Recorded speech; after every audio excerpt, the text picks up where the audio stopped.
Picture this. A colossal, dry cargo ship emerges from the ocean mist, gliding toward a bustling port. Now, to the untrained eye, it's just another routine delivery of goods. A pretty peaceful, picturesque scene, right? But in the high-stakes world of maritime logistics, you aren't just looking at a ship dropping anchor. You are witnessing the inciting incident in a multi-million-dollar race against the clock. Welcome to our explainer on dry cargo laytime. Here is the reality. Every single second that massive cargo ship sits in port, somebody is bleeding money. Thousands of dollars are on the line. It's basically a high-speed game of financial chess played entirely in the shadows of those towering steel cranes. Today, we're demystifying exactly who is paying, who is winning, and how the invisible, highly negotiated forces of maritime contracts control millions. And this actually matters to all of us because the outcome of these contracts ripples all the way down the global supply chain, eventually impacting the price of literally everything we buy. Okay, let's dive into this high-stakes shipping game. Ultimately, everything we are talking about today comes down to a battle over one finite, incredibly valuable resource: time. So, let's establish our baseline. This is the ultimate countdown clock of our whole operation: laytime. Laytime is essentially the agreed window where the ship owner keeps the vessel available for loading or discharging cargo completely without any additional payment from the charterer. Think of it like this. The ship owner controls the sea passage, but the charterer, they control the port. And once this baseline laytime clock runs out, well, that's when the financial penalties detonate. It's a pure financial tug-of-war. On one side, you've got demurrage. This is the villain of the story for the charterer. It's the penalty, liquidated damages paid to the ship owner for any delay that pushes the operation beyond the allowed laytime. But on the other side, we have the hero's reward: dispatch. This is an incentive payout made by the ship owner if the charterer actually manages to finish loading or discharging early. The entire global shipping industry basically plays out right between these two outcomes. Now, to really understand this, we've got to decode the contract terms. Because in this world, contract acronyms are the specialized tools both the ship owner and the charterer bring to the table to secure a massive financial advantage. They are the rules of the game.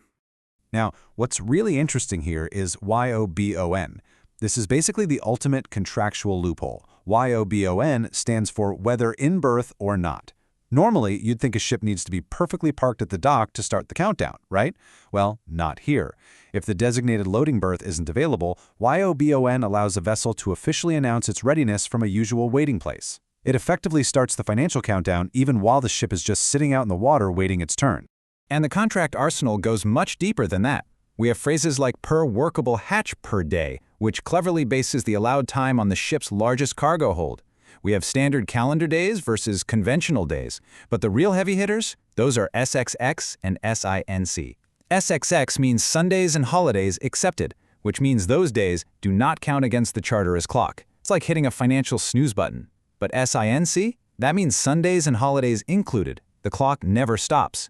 Changing just one single letter from an E to an I drastically alters the amount of allowed time.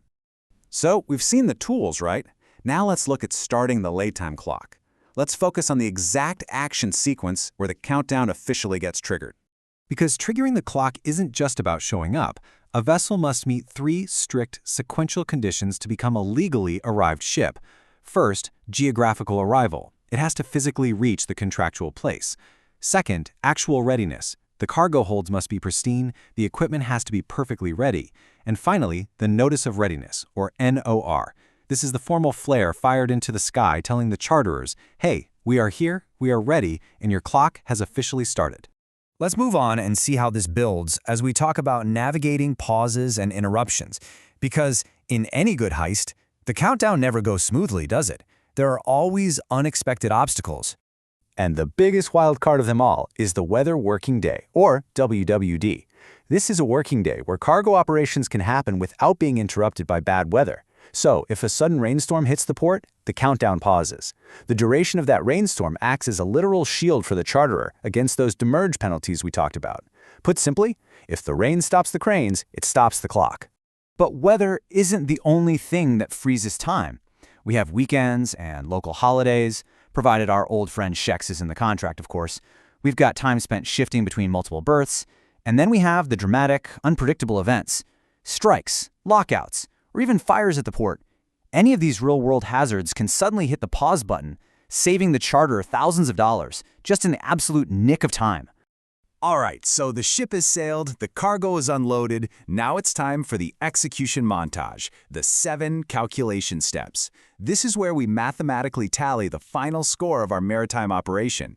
The crucial point to understand here is that everything, everything, hinges on the Statement of Facts, or SOF. This is the absolute, undisputed source of truth. It's a master document that chronologically logs every single event and timing during the cargo operation. When exactly did the pilot board? When exactly did that rain start? And when did it stop? The SOF records every second, and it absolutely must be signed by all parties to lock in the timeline. With the SOF in hand, the industry executes the calculation with surgical precision. First, read the specific charter party clauses. 2, mathematically determine the baseline allowed laytime. 3 and 4, get the SOF and establish the exact commencement, when the clock officially started. Step 5, painstakingly comb through and subtract any allowed interruptions, like weather or holidays. And finally, execute the final calculation to see if the result lands on a massive penalty of demurrage or a sweet payout of dispatch. Which brings us to winning the final count. The suspense really peaks here, because all those rules, pauses, and save time are finally converted into hard currency. So there are 3 distinct methods to actually settle the score. First is the default method, non-reversible, where the load port and the discharge port are calculated completely separately. Second is reversible, where the allowed time for both loading and discharging are combined into one massive calculation. And third is average. Now this is a brilliant safety net. Calculations are done separately, but any time saved at one port can directly offset excess time used at the other, which drastically reduces financial liabilities for the charterer. But hey, even when you win dispatch, the specific rules still matter. All time saved, or ATS, actually includes accepted time like Sundays and holidays as safe time, which heavily maximizes the charterer's payout. On the flip side, working time saved, or WTS, only calculates the actual working time saved, which strongly favors the ship owner. Every single word in these contracts is a carefully negotiated battle for financial leverage. And the tension doesn't even end when the ship leaves port. 90. That is the number of days typically allowed by contract to submit a claim for demurrage. It is a literal race against the calendar. Miss this strict 90-day window and that hard-fought penalty money, it just vanishes into thin air. So I'll leave you with this final thought. The next time you look out over the water and you see a massive cargo ship sitting perfectly still, waiting on the horizon, ask yourself, is the clock ticking for the owner or for the charterer?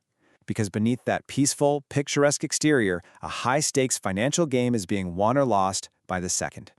Thank you for joining me on this explainer, and honestly, I hope you never look at a waiting ship the exact same way again.